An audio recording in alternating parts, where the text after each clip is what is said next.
Tim Wellens in the breakaway. He wouldn't be there if he didn't believe there was an opportunity. An absolute class act, the man from Belgium. From a really good cycling family. I think his family have got a bike shop in Flanders. He's been a pro for a while now. He has won at the very highest level, but he has never won at the Tour de France. It's stage 3 of the 106th edition of the biggest bike race in the world, and we are 35 kilometres away from the finish. We're heading into the Champagne region. Who's going to be popping the cork at the end of the day? We're about to find out. This is the peloton. Stay up the front. It's a continuous fight as the race goes left, right, up and down. We have classified climbs to the end. Sean Kelly's back with us. Sean, what are we expecting today? Well, we're going to expect a hectic final here, because now we're coming into the meaty part of the stage with this real lumpy final.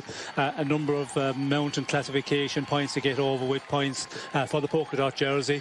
So Wellens is, he struck out now, and of course, the polka dot jersey is there for the taking. He's a good advantage still over the main group here, and he should be able to take the next one. So if he gets that, he comes away with something over the stage, and then he will continue on and see how far he can hold on out there. It's going to be a difficult one with over 32.8 to go, but you never know in the peloton. You could have a little bit of rivalry between the teams, who's going to chase, and maybe Jumbo-Visma will say, well, some of the other teams have to chase as well, because the stage is for the taking here. So you have to go out there and just give it your best, and he's got nothing to lose now. Just give it your all here and just concentrate on what you're doing. Beautiful backdrop in northern France. We left Belgium this morning, the 118th stage in the history of the Tour to take place on Belgian roads. Started remembering Frank Vandenbroucke in Binche, place where the man next to me has won a bike race previously, a winner of Binche-Chimay-Binche. But instead of going out for the beer at Chimay and coming back to Binche, today we're finishing in Champagne country and in Epernay, the home of none other than Jean Gadret, a former podium finisher at the Giro d'Italia. 32 kilometres to go. Adam, the pace is on here, isn't it? I was just saying that looked hard. You look how long the peloton is. We've not seen it this long all day now. You can see the guys, Bora coming to the front, Caleb still up there, the yellow jersey, Luke Rose there with Kyato. I'm sure G will just be behind him, but yeah, look at it now. Look at it strung out at the back. It's a real task just to hold the wheel, isn't it? It is, yeah. These places to be like Thomas de Gent now, he obviously doesn't want to, he's got no sort of participation in helping in the final now. And I just saw a minute ago, Tim Wellens was just coming up a little drag there, and it looked to be cross headwind. And you saw the time, it's gone down a little bit more. So with that headwind now, this is where the peloton will get chunks back on him. But I think they turn back on themselves, get a bit more tailwind, and that's when hopefully Tim will be able to hold that gap now. But I think that last little bit is going to be hard for Tim. It's going to be the steep climbs that take a lot out of him, so it's going to be tough for him to hold on. Right, one of the big favourites today is Julian Alaphilippe. Here's what he said at the start. Aujourd'hui, c'est une étape importante, Julien, sur le papier. Well, Julien, Tout le monde pense à vous. an important stage today. Everyone's thinking of you for a win. Do you think you have a good start? Yeah, I think I'm one of the favourites here, but we'll see how the legs feel, how the stage goes. Lots of riders could win today, so we'll see, but I am obviously very motivated. Have you looked at the end of today's stage? Yes, I have. And a word about the 8-second bonus. You're 31 seconds down in GC. Is it possible to take the yellow jersey today? We'll see how the stage goes and on the climbs, but it's difficult. You have to be in a good position. Be good to get those bonus seconds for the GC, though. We'll just have to wait and see. Not quite the mountains yet, but the hills are here, and King Alaphilippe will want to come out to play. From humble beginnings and showing talent in cross, he's a fighter now, an attacker and an entertainer on the bike. And even with a very special spring and a first monument win already under his belt, he will want more. There's a lot of competition, though, for today's Champagne moment. And Tim Wellens is providing the most of it at the moment. He has almost 2 minutes on the peloton, and 4 riders behind at 1:46 are going to be the next to be caught. Sean, the pace with which this is going is absolutely ridiculous. And the wind, as it has been all day, is going to be a factor here. Look at how exposed it is now. Yes, well, when you really start going full gas, as they say in cycling, well, the little bit of side wind, not a major wind, but yeah, anytime it is a little bit on the side, we are turning, as we can see here on the run in, it turns around a bit, but it will make everybody hurt. But this lumpy stop up and down, that's where it will really hurt. And you can see there, the team riding on the front of Jumbo-Visma, they're getting a bit crowded out there because a lot of teams moving up, all the general classification teams, everybody is getting the call now. Just stay at the front, guys. Okay, be careful. Now we're getting into the real dangerous part, and this is a dangerous final. It's not only the climbs but also the descents. At 4 kilometres to go, there's a climb, and it's not a categorised one, not a GPM point, but there's a descent of that which is very technical. So that will be just full on. So everybody wants to be in the top 15 or 20 going into the final number of kilometres. And there are chicanes in town. There's lefts and rights. As Matt White said at the start of the day, there may be a GC guy licking his wounds after disappointment. In the meantime, it's a fist bump for everybody involved. João Alfredo, the grand organiser of the breakaway, on the second categorised climb of the day, knows they're going to be caught. This is the Côte de Hautvilliers, and it's 10.5%. 900 metres long. Tim Wellens still continues to stride up it, though, with a gap of 1 minute and 48 seconds. And as Sean was saying, at the very least here, he's most likely going to go into the King of the Mountains jersey. They're going to have to start pushing on now. He's holding 147. It went down to 138 there, and he's already taken 10 seconds back. I reckon they're getting panicky. You've got to put more riders on the front. They've had 2 riders, 3 riders riding now. You can see Bora moving up and Quick-Step a little bit. So hopefully Quick-Step will start to ignite this a little bit to make it harder. So Alaphilippe's got a better chance. You saw Viviani just a little bit as well. He's obviously working for Alaphilippe today to make it tough. But you can see at the back. So if you're at the back now, you're in an awful place. Freewheeling to the bottom of the climb while these guys are going full gas. And that's why it's so important to keep that position. Well, De Koning Quick-Step putting men on the front. Tony Martin has been on the front for most of the day, and he's now off the back. Michael Mørkøv joins in, the Danish champion, on the left-hand side as well in the red and white. Gruppetto.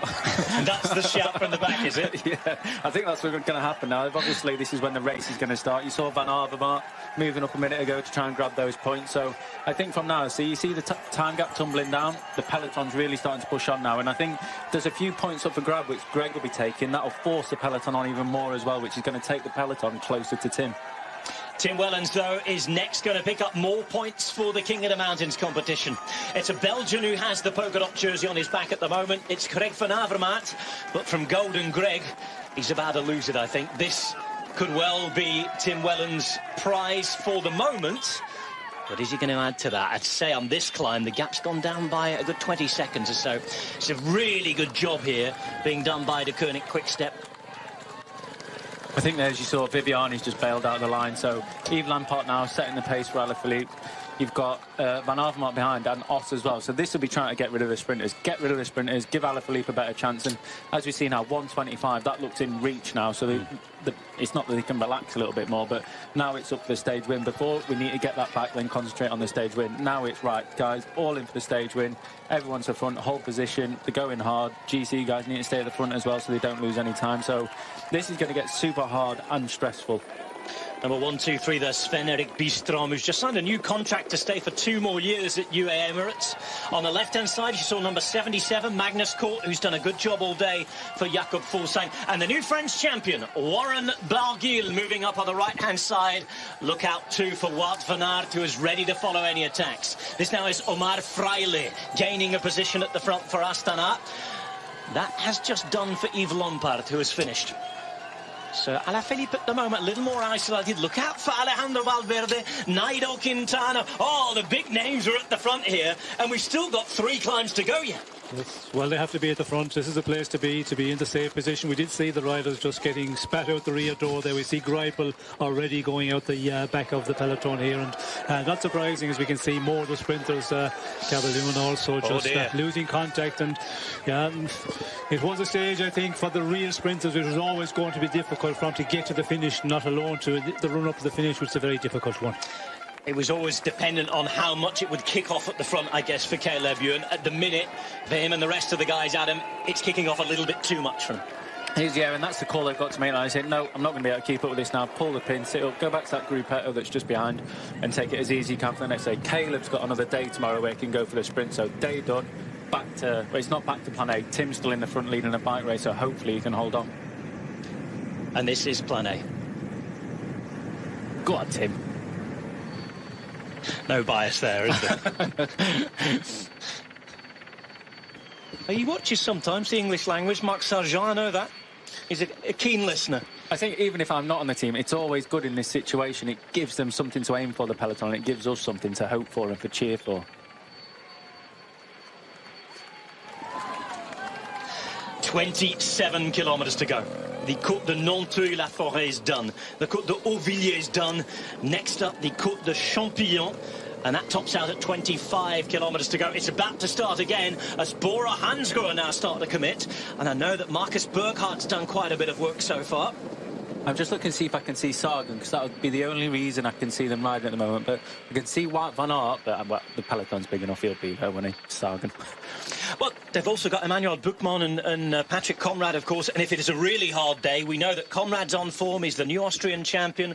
Buchmann has started to win this year and really fulfil the potential that we know he's had for quite a while. But before anybody wins, they have to catch this man. And it's in these beautiful vineyards of Champagne. I'm sure many of you have tasted it. Now you know what it looks like around here. Very, very scenic, but no time to take a look for Tim Wellens. 1.8 kilometres long this, 6.6%, and just 2 points available at the top to add to his lead. Yes, well, we can see there lovely roads, but not that lovely when you're in the peloton there and you're trying to move up, and you know it's going to be a difficult one. The pace they're going at the moment, if you find yourself for some reason back 40th position and you're trying to creep up left or right, nobody's going to give you an inch here. And the road we can see here is narrow. For the beginning of a Tour de France, those are quite narrow roads, and everybody or a lot of riders are fresh. Anybody can get over these lumpy stuff. They're going to be up there, so there's a lot of guys fighting at the earlier part of a race like this. And yeah, it's a complicated one. Not only the hills, but the roads as well. You have to be able to keep your position and stay in the front, and we've seen that for quite a long time. It's just going to go all the way to the finish. Try to hold position at the front of the main peloton. It's something that you were very good at in your career, winning Liège and things like that. Does this sort of route remind you of the Ardennes Classics? Yes, well, I think if you're a classics rider and you're a rider who can get over the lumpy stuff like a Liège-Bastogne-Liège, well then you can stay in the front. But some riders have, win Liège-Bastogne-Liège, and they're not the best at bike handlers, but they have to work a bit more. They have to make a lot more effort to stay to the front. But some of the good ones, if you look at, some of the names are in there. Nibali, you don't see him at all, but he will appear at the moment when he needs to when he wants to try something. And that's the bike riders, that are able to handle their bike so well, and they're able to just hide for as long as possible and then show themselves when they need to do it.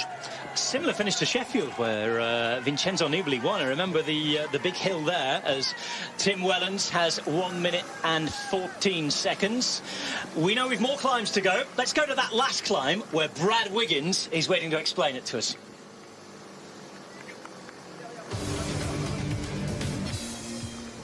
Okay, so I'm just gone ahead of the peloton now. I'm on probably the last climb of the day, really. This is quite steep. This is 12% for 900 metres. You can probably see behind me, it's vineyards. There's lots of people. It's quite narrow.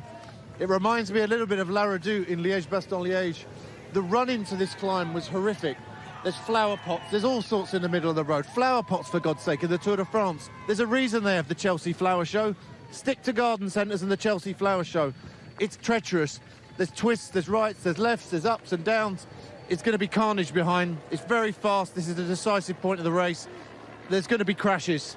I'd be surprised if there's no crashes at the end of the day. We're just coming to the summit now. I'm not going to be here for the next week. I'm going to leave you in the capable hands of Alberto Contador and Juan Antonio Flecha, Juan Tufolo. I'm going to be back next week. It's been absolutely fantastic to be joining you and doing this on the bike. A real honour. I'll see you next week. Bye from me. And it's bye from him. I'll tell you what, though, the yellow jerseys towards the back here, Mike Teunissen, and you had the mention there of the garden centres and the flower pots. I hope nobody comes into contact with Bill and Ben up and down those hills, because they could come a cropper. Mike Teunissen then started to lose the place. Where is Wout van Aert? Well, I can tell you, he's in fifth wheel and looking pretty good at the moment, because if Teunissen is to be dropped, he's the next man from that team who'll be looking to try and hold on to the yellow jersey.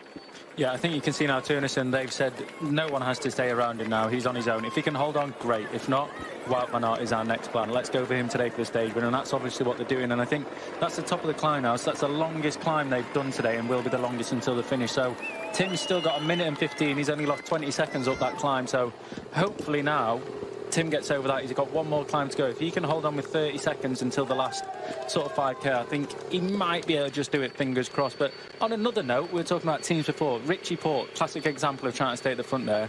You've got G there at the front with the riders around him. You've got Richie just riding in the left on the wind. He needs his team in front of him. He needs his team around him. He doesn't need to be sat riding in the wind. This is why he's not going to win this bike race. Sorry, Richie, no offence. But these are the small things that are going to count towards doing it.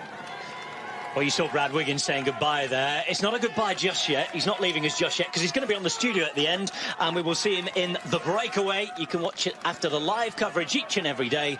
25 Ks to go at the moment. Adam will be there as well. He's just going to get off and get his makeup done and get prepared. Look very pretty to see you all later on. Remember to join Orla, Brad, Brian, and of course Adam for the breakaway post-stage.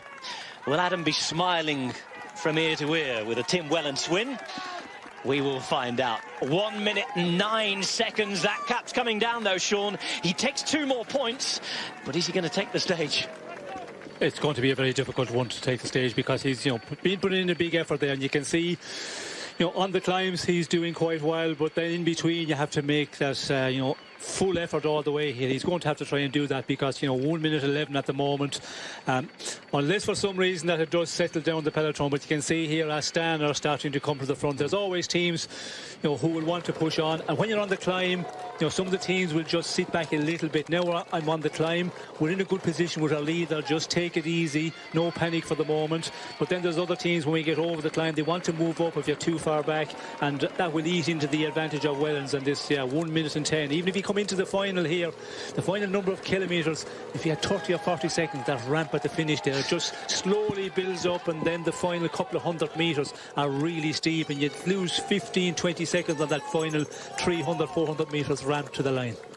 You see what happened there as well? We're talking about Liège-Bastogne-Liège. It was this year's winner, Jakob Fuglsang, who had a teammate up towards the front. It was Omar Fraile working hard there. As you see movement now from what looks like Zandro Meurissen from Wanty-Gobert. Meurissen at the front. It's going to be Fraile chasing on behind. And there's the yellow jersey. Turnisse just about hanging on, but he's not in the right place if he wants to conserve that yellow jersey.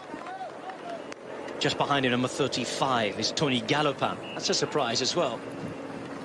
We know he came out the Giro d'Italia. He's here primarily to do a job for Romain Bardet. 151 just in front of him. You can see Christophe Laporte as well. And here are Ineos on the left-hand side. Jonathan Castroviejo, Michał Kwiatkowski, Geraint Thomas and Egan Bernal. Astana still have big numbers as well, don't they? Fraile is the man in second place there, but you can see that Lutsenko is just a little further behind. Luis Leon Sanchez not far away. And they're all chasing this man. 22.5 kilometres to go. And it's still Tim Wellens with just over a minute of an advantage.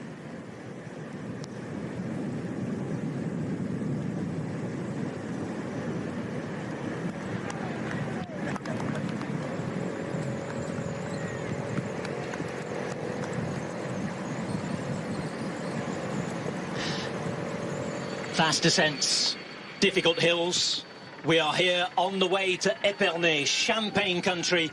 But who's going to be popping the cork?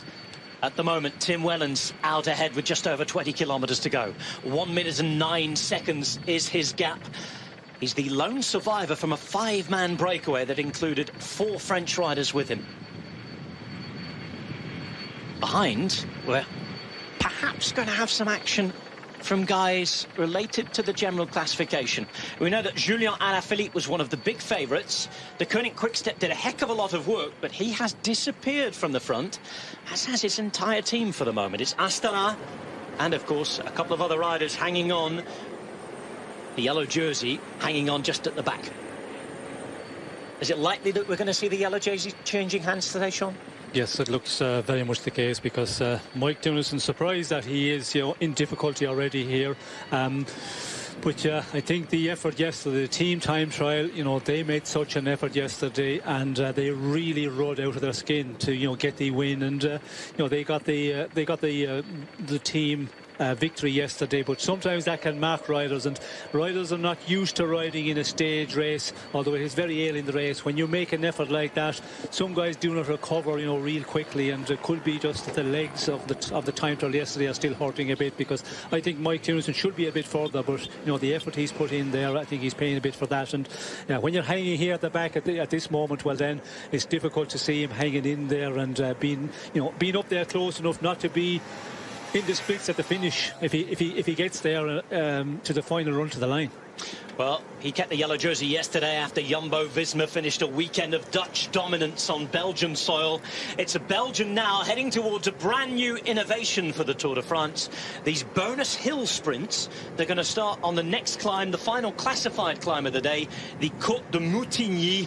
And yes, that's the one that Brad Wiggins was talking about a moment ago. Flower pots, the gardening out of the side.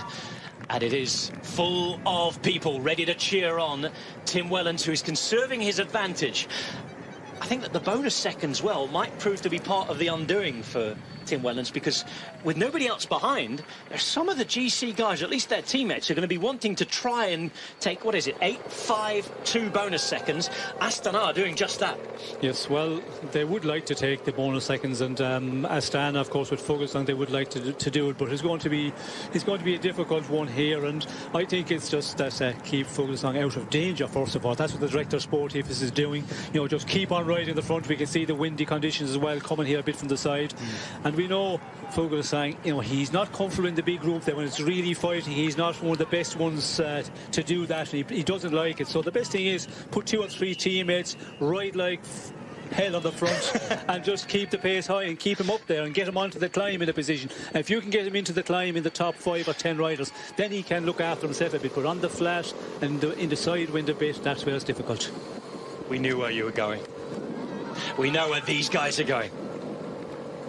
1 minute and 8 seconds. EF Education first in those pink jerseys that we can spot from way up on here are looking after Rigoberto Urán as well. Ineos on the left-hand side in those burgundy and black jerseys. There's Natnael Berhane, the national champion of Eritrea. Jesus Herrada, the former Spanish champions, towards the back of the group here. But still sitting in very pretty at the front at the moment is Wout van Aert in the white jersey, who, if he's up there at the end, could stand to swap white for yellow. And on Grand Tour, on Tour de France debut, that would be something very, very special indeed. Remember last year, Fernando Gaviria did pick up the yellow jersey on Tour de France debut as well. Movistar didn't have a great day yesterday, but they're keeping themselves very much towards the fore today. They're on the wheels of the Ineos train behind. A couple of CCC riders still there to look after Greg van Avermaet. And right next to Greg van Avermaet, we saw a little glimpse of him. He's right at the base of your shot, just out of it at the moment. Peter Sagan in the green jersey. Today may be a day for him to pick up win number 12 in his career at the Tour de France. 18 kilometres to go.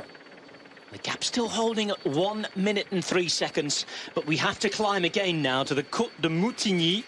And the Côte de Moutigny is 900 metres long. It is 12.2% of an average gradient. It's lined with spectators, as we saw when we were with Wigo a moment ago. And Tim Wellens is about to take on its slopes. Again, another little image of those narrow roads and the problems perhaps posed by little bits of road furniture if it's not called out, if someone's in the wrong place. We know that the nerves will be jangling here, and the biggest issue perhaps is that for the GC guys.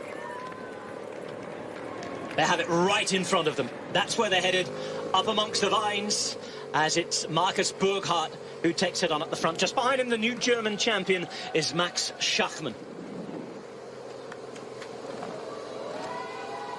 Nervy moments. And this is where we are. And that's where we're about to head as well. Up to the Côte de Moutigny. You can see it winds up and then heads down the other side back into Epernay. We have one unclassified climb to go as well. And remember, those 500 metres to the finish line at over 8% as well. It's been a hot day. You can see the salt stains on Tim Wellens' skin suit. What has he got left in the tank?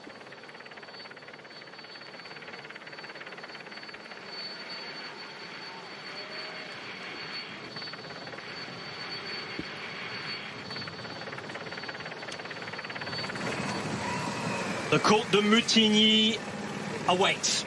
It's the first of 8 bonus sprints at the Tour de France. It's an opportunity for Tim Wellens to see if he can hold off and pop the cork at the end of the day. A bottle or two of that awaits the winner. Wellens, the Belgian rider from Lotto Soudal. They wondered if their sprinter Caleb Ewan would make it today. He was dropped on the last climb. 900 metres of hell await Tim Wellens. 16 kilometres to go. He has to ride for his life here, Sean Kelly. Yes, well, he has to just keep on working at it as he has been, and all depends how much he has left here in the tank, how much energy he's got, because he's been making an effort for a long time alone, but he's been out in the break all day. So, with this sort of final, it's a real killer to hold on. And you can see 53 seconds at the moment, I think. The moment somebody puts in an attack over the peloton, we will see that dropping off, 10, 15, 20 seconds in a kilometre on this steep section we're going to. And this Moutigny, this is the killer. If anybody puts in a big dig here, this will blow this group apart. And we can see what we got, 50 riders, so we've lost a huge amount of riders out of the peloton. 176 riders still in the Tour de France. There's Simon Yates holding on at the back. The gentleman you saw in the blue jersey coming to the front and into Champagne was Dries Devenijns, the Belgian rider from De Koning Quick-Step, working to make this harder and select that group even more for Julian Alaphilippe. There's Daniel Oss, who's done his job for the day, the Italian rider for Bora Hansgrohe. Number 75 at the back in the blue jersey is Gorka Izagirre, and number 15 on there with him, you can see Jesus Herrada. De Koning Quick-Step and Astana working hard, and well, this is a surprise to see that's Laporte, in fact, towards the back being dropped. Not so much of a surprise. Hoekman moving up on the left-hand side. Ineos following these moves as well. Geraint Thomas is there alongside Egan Bernal, who waits and waits for things to kick off. Bernal sitting in about 5th position at the moment. This is Omar Fraile now. Tour de France stage winner in Monde last year. And Dries Devenijns is done. Oh, Tony Galopin's done as well. Oh, that shows how hard it is. Alaphilippe at the front. He wants to be there, but probably not just yet. Look at Wout van Aert. Look at how Wout van Aert is surviving here, and he is a candidate to take the yellow jersey. Yes, he is, and he's looking good to be up here. We can see here a lot of the big men here for the general classification start to appear there, and yeah, any little bit of a just up in pace a little bit, it causes gaps there. We could see there was a little bit of a gap start to appearing. Yep, gaps everywhere now. And Peter Sagan, though, in the green jersey is following wonderfully well. This is the 2-time Kazakhstan national champion Alexei Lutsenko, and that is Ilnur Zakarin. Simon Yates, we know, is not riding GC here, and this could perhaps be an indicator that Ilnur Zakarin isn't doing either. Well, he's just come out the Giro d'Italia, as we see a look around from Tim Wellens.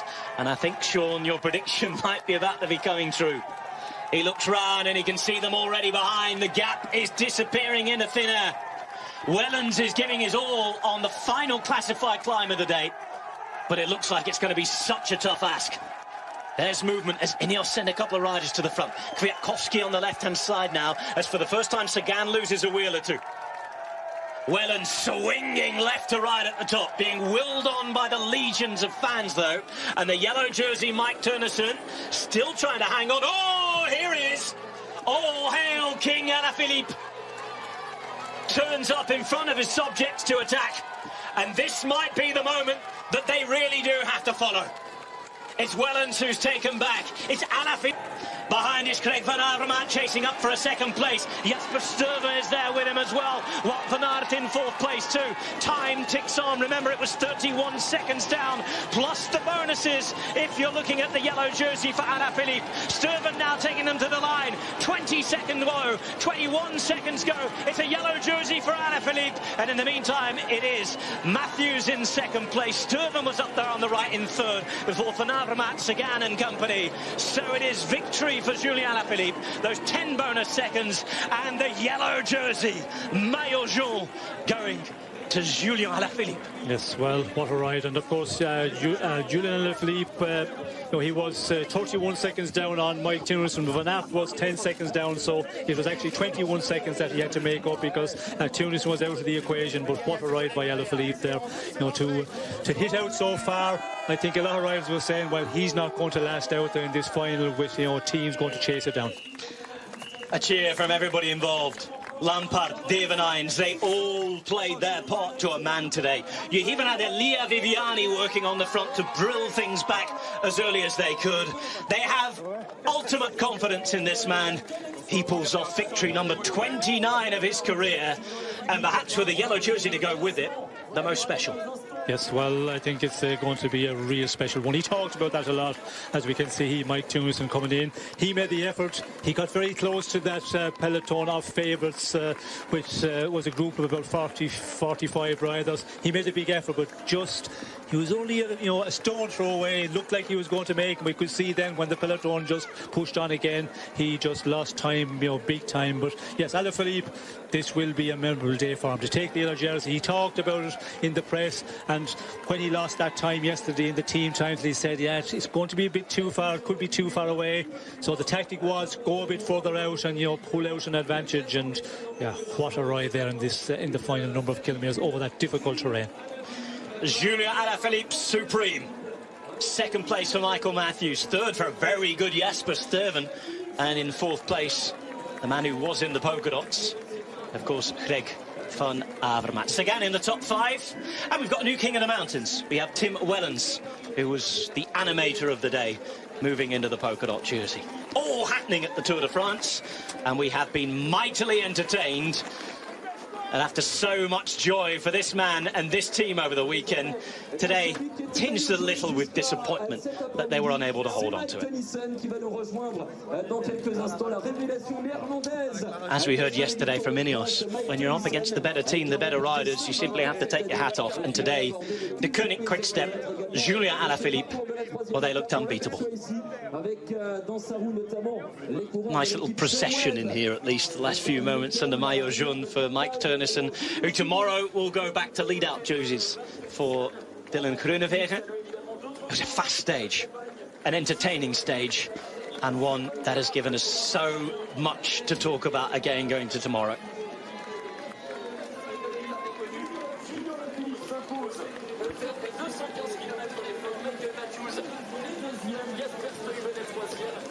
Of course, amongst all of that, it's easy to forget that Alaphilippe took more bonus seconds on that final bonus sprint as well, so it was easier than perhaps we thought to keep the yellow jersey. Here's Ilnur Zakarin. Wow. Stage wins it will be for him. 3 minutes and 52 with Tanel Kangat coming in that group. And well, if he was targeting stage wins and wanting to lose a bit of time, I'm not sure. Or if maybe he's not feeling so good, and that is just that for the GC for him. We now have the answer. He's out of it, isn't he now? Well, we talked about that. Maybe some of the GC men would be in difficulty already in this third stage, and with the difficulty, as we have seen, it's not surprising that some riders are getting cut out. Zakarin, yeah, I don't think he just left the group right away from. He just wasn't able to follow, and yeah, that is something that riders in the earlier part, this earlier days in this Tour de France, having a difficult stage like this, riders are not in the rhythm yet, and if you're suffering a bit in that way, well then you're open to lose time, as we see Zakarin doing. Came out of the Giro, and a man who's gone out of the yellow jersey, thanks to those who did the work for him. And the final moments in yellow for Mike Teunissen, who will remember his weekend for a long, long time. Double Dutch in Belgium. Today, the Tour returns to its native land, and the Tour today speaks very much the French language. Julien Alaphilippe is a winner, 26 seconds ahead of Michael Matthews, with Stuyven, Van Avermaet and Sagan. Alaphilippe wins the stage and takes the yellow jersey. All the reaction coming next with Aura and the gang.